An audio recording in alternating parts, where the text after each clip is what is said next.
berdoa terlebih dahulu. Untuk berdoa dipimpin oleh Mas Alvin. Berdoa dimulai. Bismillahirrahmanirrahim. Selamat pagi anak-anak. Bagaimana kabar kalian semua? Sehat selalu, Bu. Alhamdulillah. Alangkah baiknya Ibu absen terlebih dahulu ya untuk mengetahui daftar hadir. Muhammad Alvin Dwi Ardiansyah, Tri Oktaviani. Hadir, Bu. Baik, hadir semua ya anak-anak. Iya, Bu. Anak-anak, sekarang Ibu mau tanya. Ketika rambut kalian mulai panjang, biasanya kalian pergi kemana? Salon. Nah, pinter. Lalu ketika kalian sakit, biasanya pergi kemana? Rumah sakit. Selain itu kemana? Rumah sakit. Dan masih banyak lagi anak-anak. Jadi anak-anak, dokter, perawat, bidan, tukang cukur, ojek online itu merupakan salah satu contoh kegiatan yang menghasilkan jasa. Untuk selanjutnya anak-anak, silahkan kalian membagi kelompok seperti biasa dengan cara berhitung dari angka 1 sampai dengan 2, dimulai dari Mbak Naila. 1. Jadi yang mendapat nomor 1 berkelompok dengan nomor 1 dan yang mendapat nomor 2 berkelompok dengan nomor 2. Silahkan tempatnya untuk berganti. Untuk selanjutnya anak-anak, Ibu membagikan lembar kerja. Silahkan dibaca. Di sini ada beberapa petunjuk umum, yaitu yang pertama, berdoalah sebelum mengerjakan, akan sesuai perintah dengan seksama. Yang pertama yaitu terkait teks non-fiksi. Kegiatan kedua terkait dengan menemukan jenis usaha dalam upaya menyejahterakan kehidupan masyarakat di bidang ekonomi. Baiklah anak-anak, untuk selanjutnya Ibu mempunyai tayangan video. Silahkan disimak dengan seksama. Jadi anak-anak, pada pertemuan kali ini kita belajar tentang tema 8, yaitu lingkungan sahabat kita.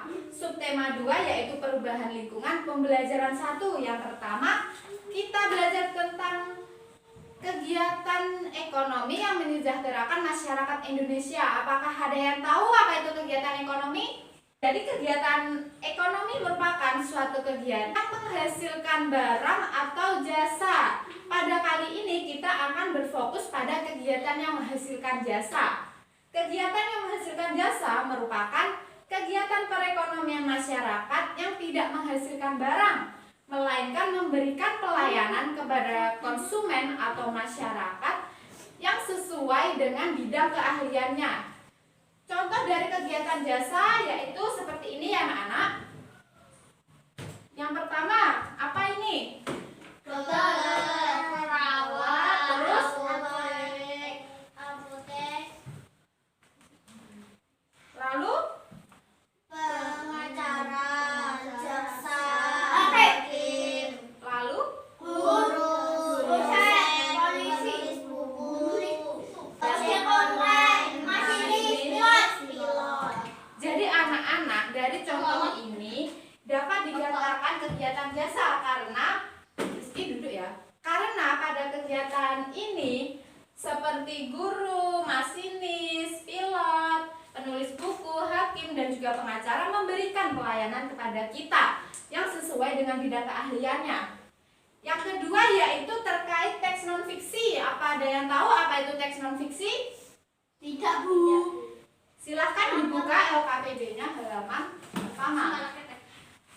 Itu ada bacaan yang judulnya apa anak-anak? Kesejahteraan masyarakat melalui ojek online. Betul, jadi itu merupakan artikel yang merupakan salah satu bentuk dari contoh teks non-fiksi. Jadi, teks non-fiksi merupakan suatu karangan atau tulisan yang isinya berupa fakta atau kejadian nyata yang ada dalam kehidupan kita. Contohnya yaitu laporan, artikel, berita, karya ilmiah, skripsi, biografi, dan lain-lain.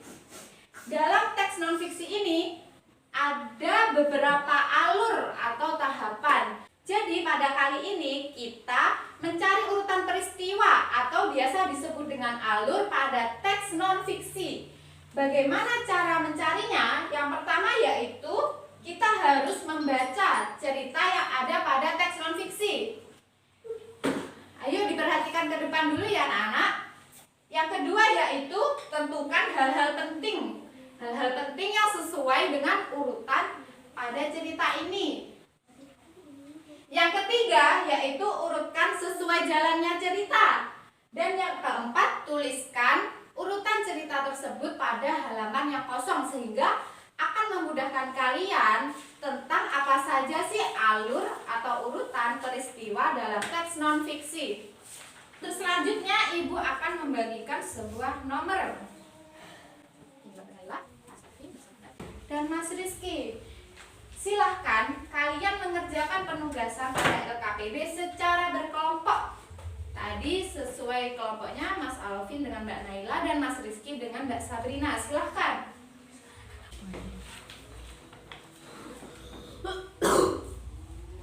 Selanjutnya anak-anak, yaitu presentasi dari hasil diskusi kalian. Ibu meminta dari kelompok 1 yang memegang nomor urut 1. Mbak Naila, silakan maju ke depan untuk membacakan hasil diskusinya.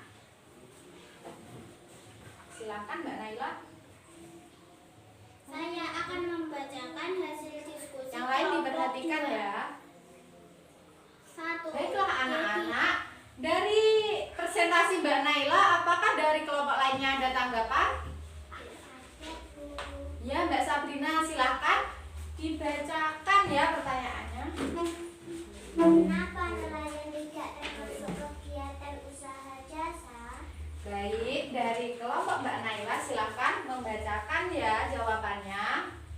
Karena nelayan bekerja menghasilkan barang yaitu ikan. Bagaimana Mbak Sabrina? Apakah setuju dengan jawaban Mbak Naila? Baik, pintar. Silakan Mbak Naila kembali lagi ya. Terima kasih. Baiklah anak-anak, sangat bagus hasil diskusi dari kalian. Jadi kesimpulan dalam pembelajaran ini yaitu ternyata kegiatan ekonomi itu ada dua macam, yaitu kegiatan yang menghasilkan barang dan juga kegiatan yang menghasilkan jasa. Lalu teks non-fiksi ternyata terdapat urutan peristiwa atau yang biasa disebut alur yang merupakan langkah-langkah cerita dari awal hingga akhir.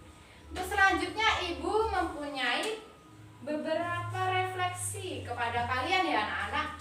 Yang pertama yaitu anak-anak, jika Ibu memberikan tugas kelompok, sebaiknya kalian bekerja secara kelompok, tidak hanya salah satu yang mengerjakan. Dengan cara berdiskusi, bisa dimengerti anak-anak? Bisa, Bu. Ibu akan memberikan soal evaluasi, silahkan dikerjakan. Silahkan dikerjakan ya anak-anak. Iya, Bu. Anak-anak, apakah sudah selesai mengerjakannya? Sudah, Bu. Alhamdulillah, Ibu minta tolong kepada Mas Alvin untuk mengumpulkan jawaban dari teman-temannya. Gimana? Terima kasih ya Mas Alvin, silahkan kembali ke tempat duduknya.